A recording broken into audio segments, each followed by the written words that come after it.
Well, just days ago, over 100 protesters gathered outside of the CDC right here in Atlanta, demanding transparency when it comes to vaccines. So are these people conspiracy theorists, or did they have a good reason to be here? I promise, this is a reality check you won't see anywhere else. There's too much corruption, too much conflict of interest, and our children are paying the price. Well, it is an incredibly controversial subject to say the least, but those protesters outside the CDC here in Atlanta say that the information being provided to the public about vaccines is not completely honest.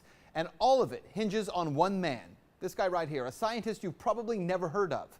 That scientist's name is Dr. William Thompson, and it was on August 27th of 2014 that Dr. Thompson made an admission that got very little media coverage, but it was a major statement. That statement read in part, quote, "I regret that my co-authors and I omitted statistically significant information in our 2004 article published in the journal Pediatrics. The omitted data suggested that African American males who received the MMR vaccine before age 36 months were at increased risk for autism. Decisions were made regarding the findings of the report as the data was collected, and I believe that the final study protocol was not followed." So I'll tell you the significance of that statement in just a minute, but let's be clear here. Dr. Thompson did not come forward on his own. He released that statement I read to you only after he was secretly recorded by Dr. Brian Hooker. Now, once that happened, Thompson hired a whistleblower attorney, then turned over documents to Congress. Dr. Thompson still works, by the way, for the CDC, and a few weeks ago, I requested a sit-down interview with him. Dr. Thompson refused that request.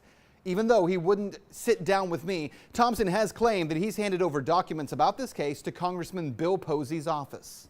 Now, I spoke with the congressman's office about that, and the spokesman confirms to me that thousands of documents were handed over, but sources within that office tell me as many as 100,000 documents were actually handed over. Congressman Posey brought this information to the floor of Congress, and what he read there was nothing short of stunning. That authors of the study not only hid the actual findings, but attempted to destroy evidence. Quoting from Dr. Thompson, the authors of the study decided not to disclose to the public that African American boys under 36 months were more susceptible to developing autism or autism-like symptoms from the MMR vaccine. The remaining 4 co-authors all met and brought a big garbage can into the meeting room and reviewed and went through all the hard copy documents that we had thought we should discard and put them in a huge garbage can. However, because I assumed it was illegal and would violate both FOIA and DOJ requests, I kept hard copies of all documents in my office, and I retained all associated computer files. I believe we intentionally withheld controversial findings from the final draft of the pediatrics paper.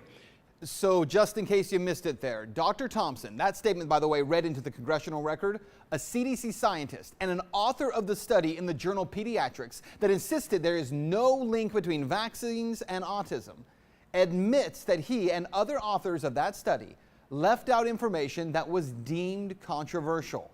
Information that in some African American male children who are given the MMR vaccine, the measles vaccine, before 36 months, did have an increased risk of autism and signs of autism.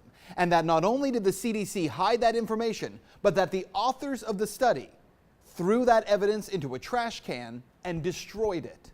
So what you need to know here is that there is so much hysteria over this subject. You know, why is it that you have to be all for vaccines given in all quantities at all times to all people, or you're anti-vaccination? You know, vaccines probably have saved more lives on this planet than any other single medical advancement. You might know that. But what you might not know is that all vaccines in all quantities for all people are not safe. Every year, hundreds of children are injured by vaccines here in the United States. Since 1986, the United States government, they have paid out $3 billion to the Vaccine Injury Compensation Program. But raise even one question, just one, about why that is, and you get shouted down. That's Reality Check. Let's talk about that tonight on Twitter.